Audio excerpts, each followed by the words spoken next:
So, so what did we do last class? Let us have a small recap of that. So we considered a system, okay, and we said that there is a thermal wall in between these two systems,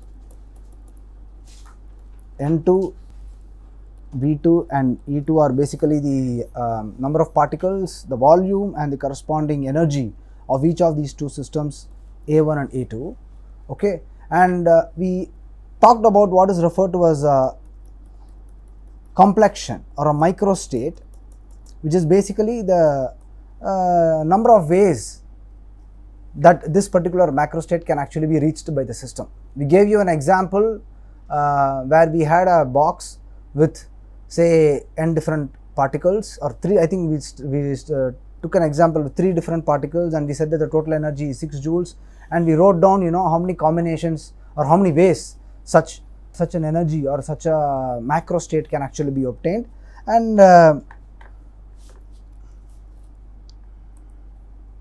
so what we saw was there was only one way that the system could take the energy 2, 2, 2, whereas there were 6 different ways where it could take the energy combinations 1, 3 and 2. So each of these is actually a microstate. Each of these is actually a microstate which corresponds to a certain given macrostate. Okay, that was basically to introduce the terminologies microstate and macrostate.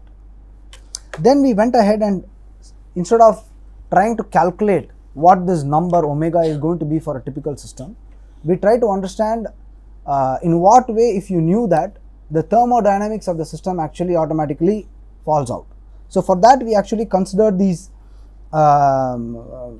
considered the system right here, and we said that if omega 1 is the total number of ways you can have n1 v1 E1, and omega 2 is the total number of ways the system can be in N2, V2 and E2, then we did a thought experiment where we said that this would be a thermal wall where the system is capable of exchanging energy but not the particles, or not the and it won't move, it is not a movable piston or anything like that. And we asked the question, at what point of time will this energy transfer stop? So from classical thermodynamics, all of you immediately told me that T1 is equal to T2, right? But we don't want to do classical thermodynamics. We want to see how thermodynamics actually can fall out from the microscopic nature of the material that is there inside this, basically the gas or whatever you want to call it. So, and we said that this particular function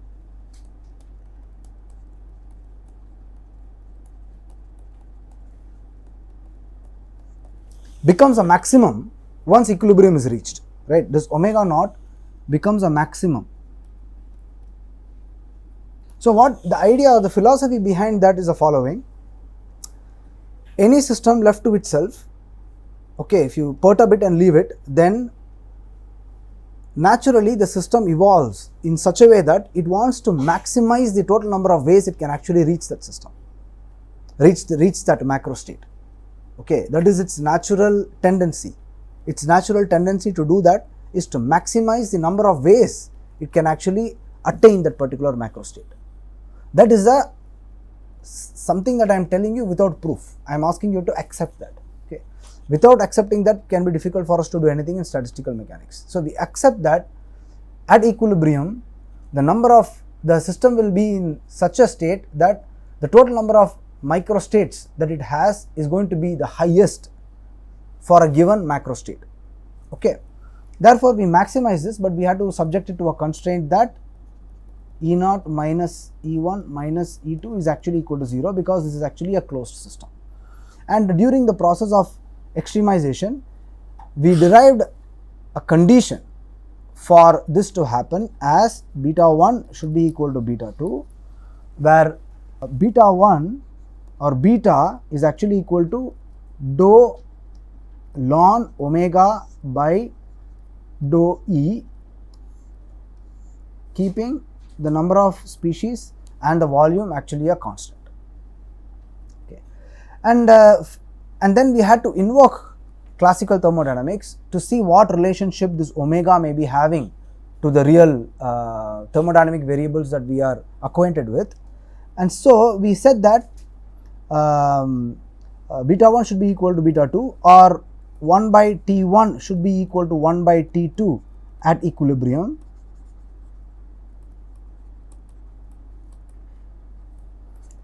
which from classical thermodynamics boiled down to saying that dou S by dou E1 at N1 comma V1 must be equal to dou S by dou E2 at N2 comma V2. And looking at this expression right here and this expression right here, okay, which is equal to 1 by T, right, 1 by T, or 1 which is equal to 1 by T1 must be equal to 1 by T2 at equilibrium, right. So looking at these two expressions right here, this one and this one, there was, we wrote down dou S by dou ln of omega must be equal to 1 divided by beta t, and that has to be a constant, universal constant. Okay. So this relationship essentially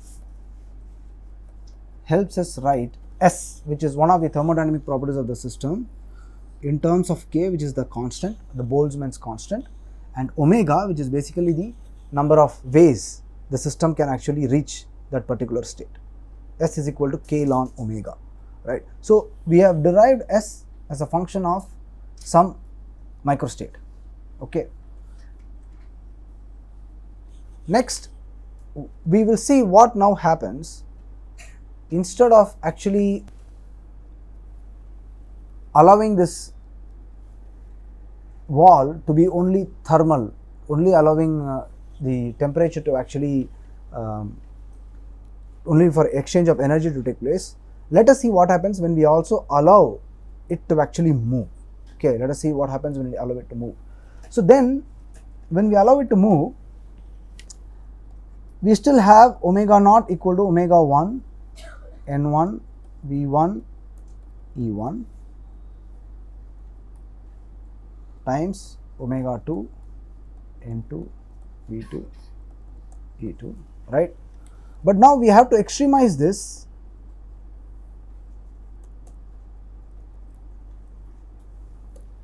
subjecting it to the constraint that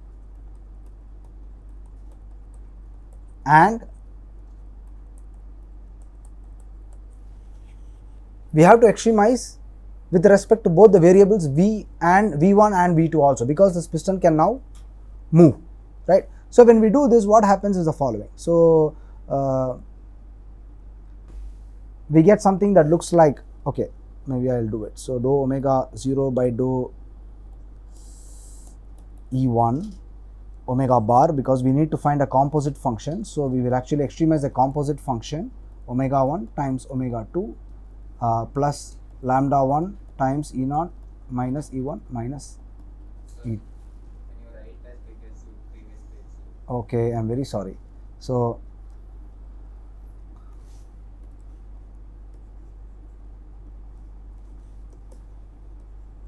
one times omega 2 minus lambda 1 times E0 minus E1 minus E2 minus lambda 2 times V0 minus V1 minus V2. Now we have to extremize this function omega naught bar with respect to E1, E2, V1 and V2. Consequently, when we do that,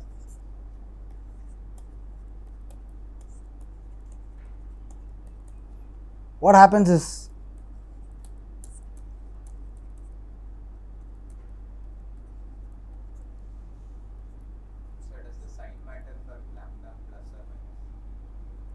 it doesn't matter. That sign can get absorbed into lambda. So if you want, you put a plus here and then you will get a minus here, equal to 0.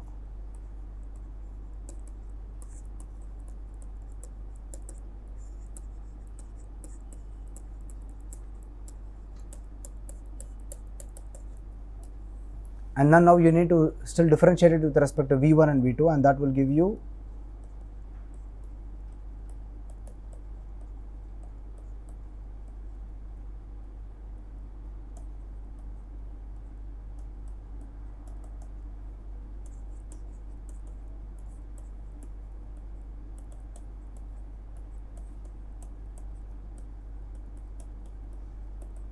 okay.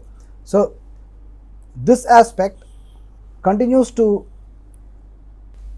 tell you what? This condition here will continue to tell you that beta 1 should be equal to beta 2 for equilibrium, right? That is what, are you able to follow that? From here, how you get here is nothing but, you know, dou omega 1 by omega 1 times, or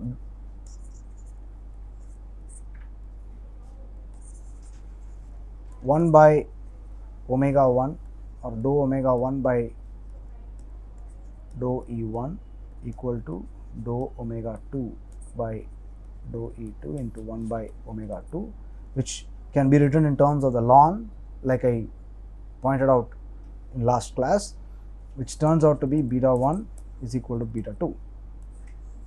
This one turns out to be dou omega 1 by dou V1 times omega 1 is equal to dou omega 2 by dou 2.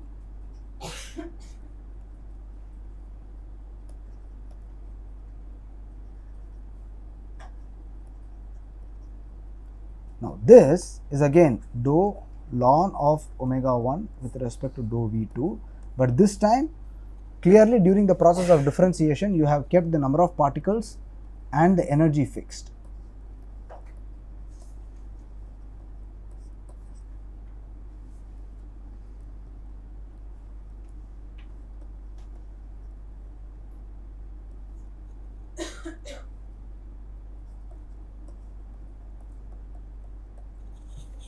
Right? Now this one, let us call it as some. So at equilibrium, if the pistons are allowed to move, then the condition that we must have at equilibrium is this mu1 must be equal to mu2, where mu1 is basically dou ln omega 1 by dou V1 and dou ln omega 2 by dou V2. Okay. In a similar spirit, now let us not have the membrane only exchange energy, it is allowed to move. In addition to that, I am going to allow it to be permeable so that it can also exchange the species. That means the two species gas N1 and N2 can actually intermix once the, so I remove this constraint also. The only constraint that was now present is that is impermeable to the movement of the molecules. Right, now I remove that constraint also, and we see what condition that brings about. Okay, and then later on, just like how we related beta to temperature, we will see what this mu1 and mu2 is going to be. So obviously it is going to be related to pressure and the chemical potential. Okay, so here what happens, you do exactly the same thing. Okay, I am not going to repeat the entire derivation. You do exactly the same thing with this as the composite function.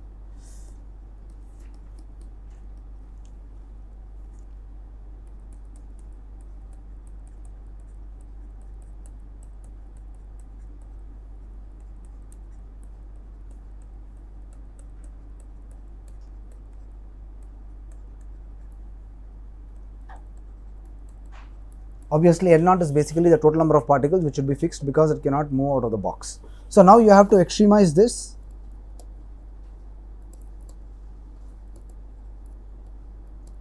With respect to E1, E2, V1, V2, N1, N2.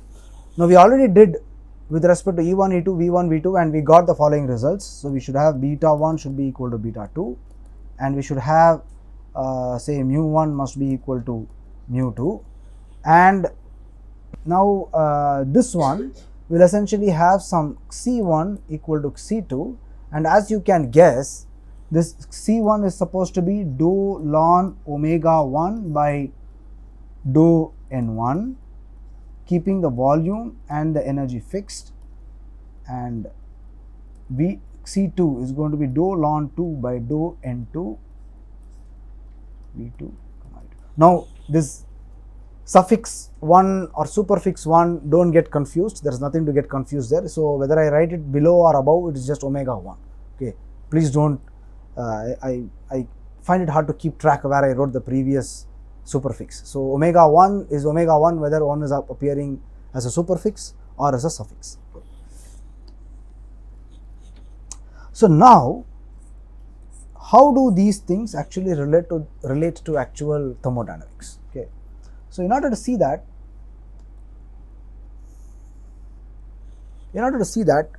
let us now accept only one thing. We just say S is equal to K times ln of omega. This is known now. Okay, we showed that from the first exercise. Okay. Now let us write d of ln omega. Omega is now a function of n, v and e. So this becomes dou ln omega by dou e into dE plus dou ln omega by dou v into dv plus dou ln omega by dou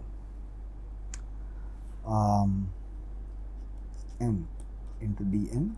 Obviously here I am keeping the other two variables constant, right? So if I am dou E means I am going to keep the number and volume constant. Here I am going to keep the number and energy constant. Here I am going to keep the volume and the energy a constant. Okay.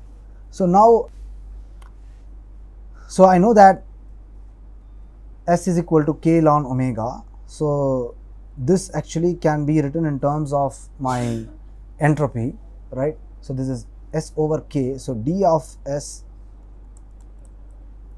over K is equal to this again. So 1 over K S by dou E plus 1 over K times dou S over dou V plus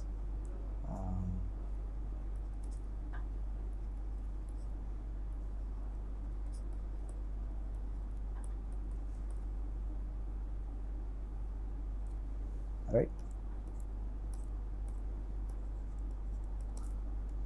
So what was dou S by dou E from our initial analysis? Dou S by dou E was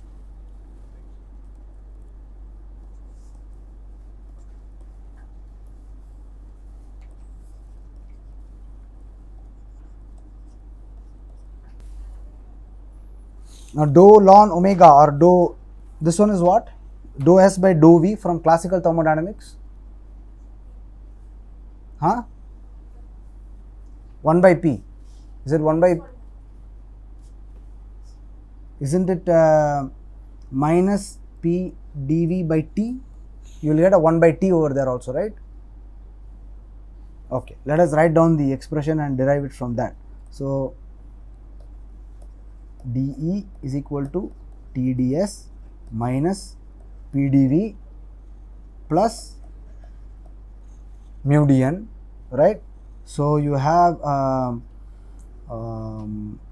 dE plus PdV minus mu dN is equal to TdS, or 1 by T into, or 1 by T into dE plus P by T into dV minus mu by T into dN is equal to ds, which means dou S by dou E at constant n and v is actually equal to 1 by T, and dou S by dou V at constant n and E is actually equal to P over T.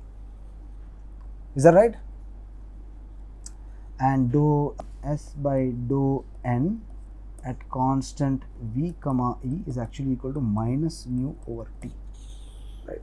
So if you compare these expressions, to this, and if you compare these expressions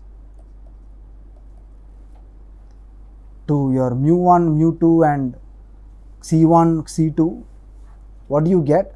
So you get so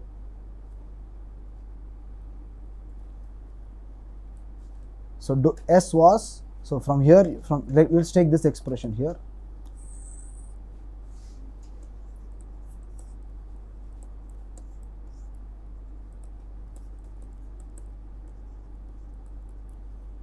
Right, which implies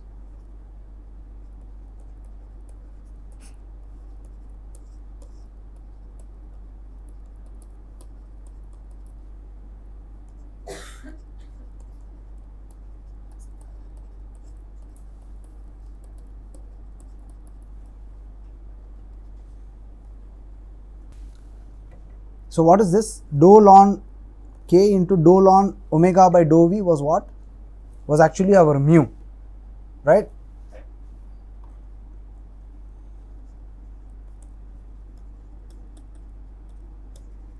Or mu was nothing but P divided by K times T.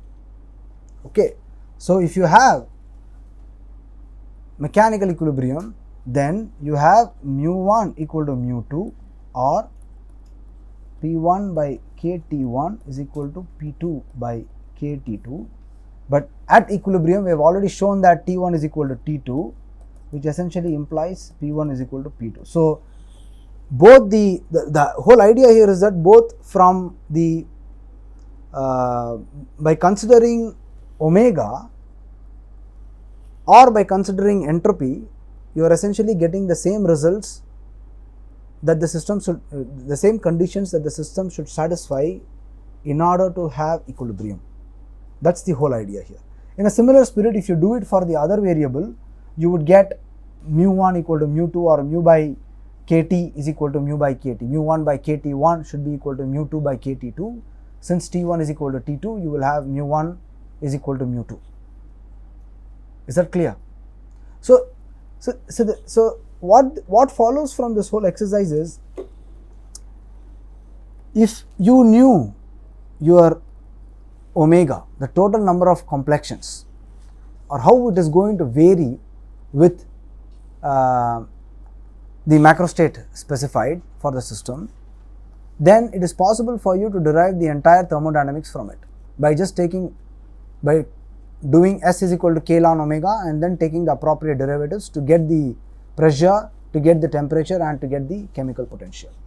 But you should know how that omega is as a function of N, V and E. Right now we have not yet seen how this omega looks or what value it should have, but even without that we were able to accept one basic postulate and derive the entire thermodynamics from it.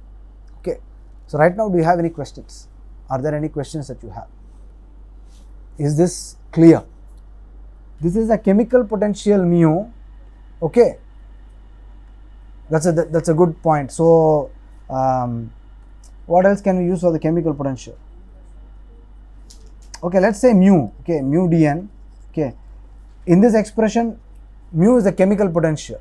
Okay, but here this mu is not the chemical potential. It is this term here, dou ln omega 1 by dou v1. In fact, it is more closely related to the pressure than the chemical potential.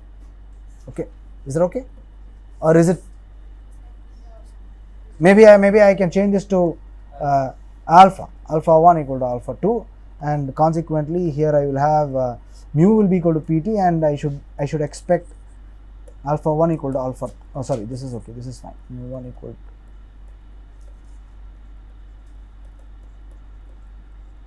for the chemical potential equivalence you will get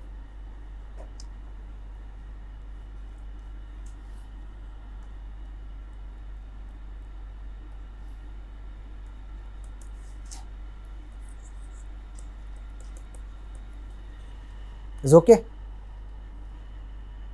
Are there any doubts here? Anything, any step that is confusing or something that you want me to repeat?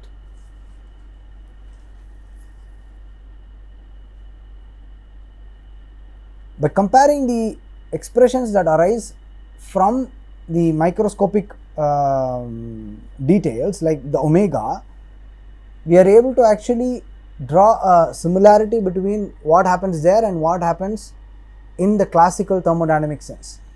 That's the whole idea. So basically the recipe for statistical mechanics is, if you find this omega, then you are basically done. But apparently the determination of this omega is not a very easy thing. It is extremely complicated. Okay, and it is possible for us to obtain analytical solutions for omega only for very simple systems like ideal gas and things like that. We will do that also. We will do it for an ideal gas and show you how you can actually get the ideal gas law by finding out omega for the ideal gas. It's okay.